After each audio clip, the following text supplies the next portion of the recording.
Yon mga masters, bali 8 videos, araw-araw tuwing umaga na po tayo mag-a-upload. Maraming salamat sa mga solid kong masters dyan na patuloy pa rin na sumusuporta sa aking mga ina-upload na kwento o videos. At sa mga hindi nag-skip, maraming salamat po sa inyong lahat. At mag-iingat po kayo palagi and God bless. Magandang gabi mga masters, bali ngayon po ay 8 videos po ma-upload ko po sa aking YouTube channel. Tama nga mga masters, 8 videos nga po ma-upload ko. Yon, what's up mga masters? Nandito na naman tayo sa panibagong araw, panibagong kabanata na naman ang pagsasama-samahan natin ngayon guys.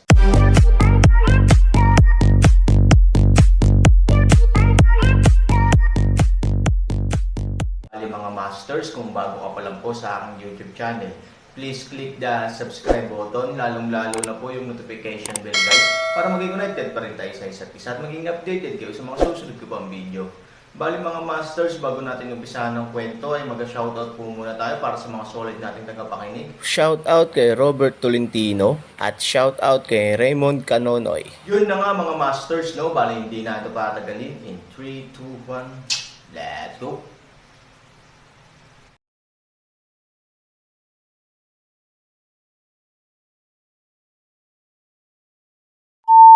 Isang insider. Pakinggan ang mga salita ni Linlong, Aaron buong mga tao ay natigilan, ngunit sa parehong oras, ang utak ay din sa mabilis na operasyon. May multo sa team na nag-escort kay Ivory. Ibenta ang balita sa iba ng maaga. Kaya sino ang lalaking ito? Tubig ng taglagas. 100 Xiaosheng. Xin Shuang. Ngunit pagkatapos na ang mga taong ito ay dumaan sa kanilang sariling isip, sila ay hindi nagtagal. Aaron mata biglang malamig, ito ba ang ulan o bituin yaw? Paano si Ivory at Nainer? Kinakabahang tanong ni Aaron. Pagdating namin malapit sa lungsod ng Flint, bigla kaming may nakasalubong na malaking grupo ng mga tao sa pagtambang.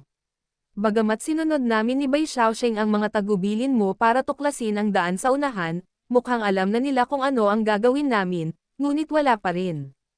Hanggang sa pumasok si Ivory at Nainer sa ambush circle, bigla silang lumabas, at hindi kami makapag-echo sa isa't isa ng ilang sandali, kaya panipi. Pagtingin kay Aaron na ang ekspresyon ay madilim na, kahit si Lin ay mahaba ang pakiramdam, na siya ay lubhang kakilakilabot sa oras na ito, ngunit kailangan pa rin niyang sabihin ang lahat ng mga katotohanan. Naaresto ba sina Ivory at Nainer? 3,000 pulang mata, malamig na boses nagtanong. Matagal na tumango si Lin, masyadong marami sila, at lahat ay na-deploy ng maaga. Bagamat sina Ivory at Nainer ay sumakay sa Xiaotianlo, mukhang alam nila ito. Kapag nagmamadali silang lumabas, direktang tinatakpan sila ng isang hola. Sina Sheng Yao at Qin Shuang ay din nakulong dito. Paano ang madilim na ulan at ang dakilang Tianlo? Kung walang malaking Tianlo, hindi ako makakatakas kasama si Bai Xiaosheng. Sinabi ni Linlong, hindi ako natatakot sa kamatayan. Hindi mo kailangang magpaliwanag, naiintindihan ko. Alam ni Aaron na si Linlong ay hindi isang taong gaaman sa buhay at takot sa kamatayan. Hindi ko alam. Masyadong magulo ang eksena. Pagkatapos ng away, gusto lang naming iligtas si Ivory at Nainer sa lalong madaling panahon. Hindi namin siya pinapansin. Matagal na umiling si Lin. 3,000 ngipin malapit kagat, 2 kamao clench, ang buong tao galit. Oo naman, madilim na ulan. Sa kanyang bilog na tubig, imposibleng hindi siya mapansin ni Linlong at ng iba pa.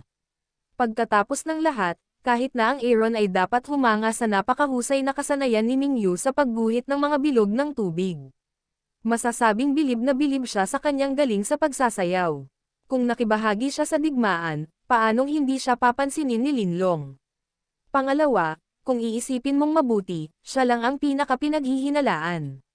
Bagamat pinaghihinalaan din si Sheng Yao, siya ay isang taong walang kasanayan sa martial arts at malamang na ipagkanulo ang sarili. Aaron biglang pinagsisihan ng ilan ang kanilang sarili, kahit na magtitiwala sa gayong tao, kundi pati sina Yingxiao at Han Nayan sa kanyang mga kamay. Itong madilim na ulan. Napatikip ng ngipin si Aaron. Aaron swear, kung may pinsala sina Ivory at Nainer, huwag mong sabihing si girl ka lang, kahit na ikaw ang heavenly daughter, tiyak na babutes ka namin ni Aaron yan, araw. Nang marinig ang dagandong ni Aaron, hindi mapigilan ni Linlong na malamigan ang kanyang likod. Kasunod ng Aaron ng masyadong mahaba, alam na alam niya ang ugali ni Aaron at kung ano ang kanyang rebeldeng sukat. Ang kanyang panunumpa ay hindi para ilabas ang kanyang galit, ngunit gawin ang kanyang sinasabi. Kilala mo ba kung sino sila? Huminahon si Aaron at malamig na nagtanong. Hindi ako sigurado. Lahat sila ay nakasuot ng itim, ngunit, pagkatapos kong pumatay ng isang grupo ng mga tao, hindi ko sinasadyang nakita ko na ang kanilang mga damit ay tila nakasuot ng mga damit na eskarlata. Zuzifu. Sumimangot si Aaron. Sa sumunod na segundo, biglang bumagsak pabalik sa lupa si Aaron, at galit na pumasok sa sumisigaw, tulungan mo si Mang. Oo, tumakbo si Fu Mang para makita sina Aaron at Bai Xiaosheng. Alam niyang may nangyari na. Tingnan mo ako, lahat, na may apelyidong Zhou, sa loob ng 1,000 milya ng Flint City. Malamig na sabi ni Aaron. Oo, kahit nabigyan mo ako ng 3 paa, kailangan kong hanapin ito. Galit na sigaw ni Han Sanchen. Oo, mag-iwan ng utos, ang Aaron ay hindi kalokohan, pabalik sa silid ng direkta sa mapa ay umikot sa lungsod ng Flint, handang magsimula anumang oras. Sa maikling panahon, pumasok si Fu Mang kasama si Mr. Zhang. Aaron kilay ang isang leng, paano? Nalaman mo ba? Panipi, leader ng alyansa, maraming malalaking pamilya na may apelyido na Zhou, ngunit iisa lang ang pamilya na may apelyido ng Zhou na pinakamalapit sa lungsod ng Washi. Bulong ni Mr. Zhang. Gusto niyang magbenta ng pas, ngunit nang makita niya si Han sa mukha ng Aaron, siya ay natakot at napahiya. Ang Panginoon ng Flint City ay si Zhou. Panipi, kahit na ang sukat ng Flint City ay hindi bababa sa 2 beses kaysa sa Chanho City, ito ay isang otokratikong lungsod, halos lahat ng apelyido ng Flint City ay Zhou at kabilang sa kanilang mga pamilya.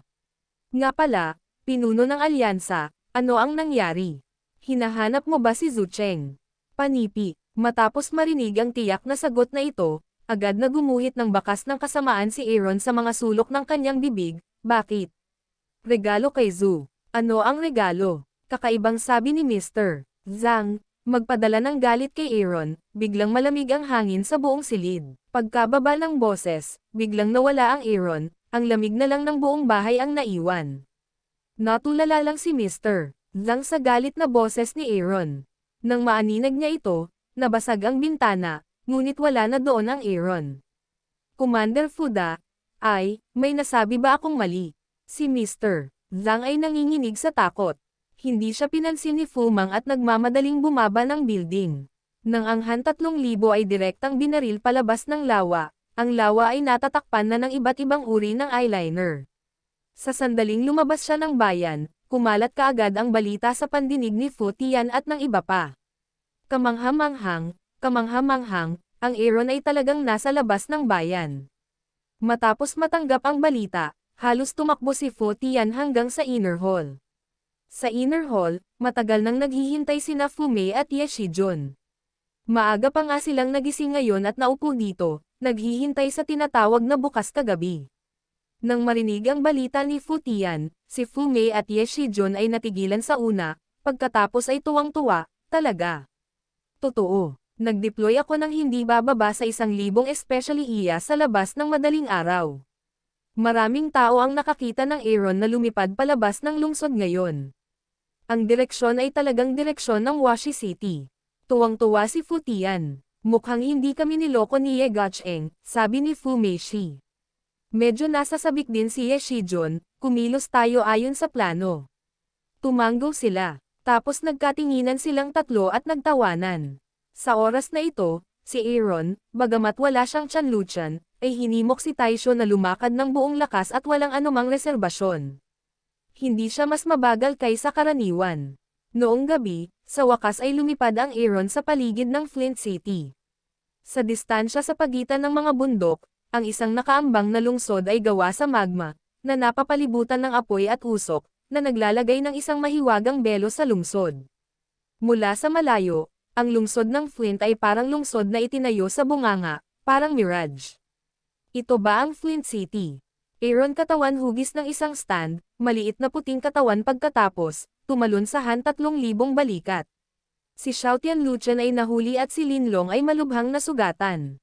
Naiintindihan ni Xiaobay na siya lang ang katulong ni Aaron sa ngayon. Ang galing ko talaga maghanap ng pwesto. Malamig na uminom ang Aaron, gamitin ang momentum ng mga bundok para gumawa ng array at kumonekta sa Central Flint City. Pumasok ka mamaya, kailangan mong mag-ingat. Bagamat hindi ko alam kung anong array ito, ang Firestone City na ito ay hindi simple. Panipi, naghahanap sila ng mga lugar sa kasamaang palad, maling tao ang nakuha nila, tulad ng ginawa ko. Isang mapait na ngiti ang ibinigay ni Xiaobay. Kahit gaano pa kaganda ang isang bagay, dapat may mag-enjoy dito. Kung walang makaka-enjoy, ano ba? Kahit na ang pagtatayo ng Flint City ay katangi tangi at malaki, ito ay nakatakdang maging isang malungkot na lungsod. Gusto mo bang hilingin sa iyong mga kapatid na lumabas at tumulong? Nakangiting sabi ni Xiaobay, hindi na kailangan. Han 3,000 tapusin, paggalaw ng katawan, Sky Fire Moon Incarnation Bow at Arrow, Jade Sword paalang na katawan, biglang isang arrow burst out. Phew! Ang Sky Fire, Moon Will at Jade Sword ay 3 sa isa. Sa isang malinaw na tunog, sila ay direktang pumutok sa hangganan ng lungsod ng Washi.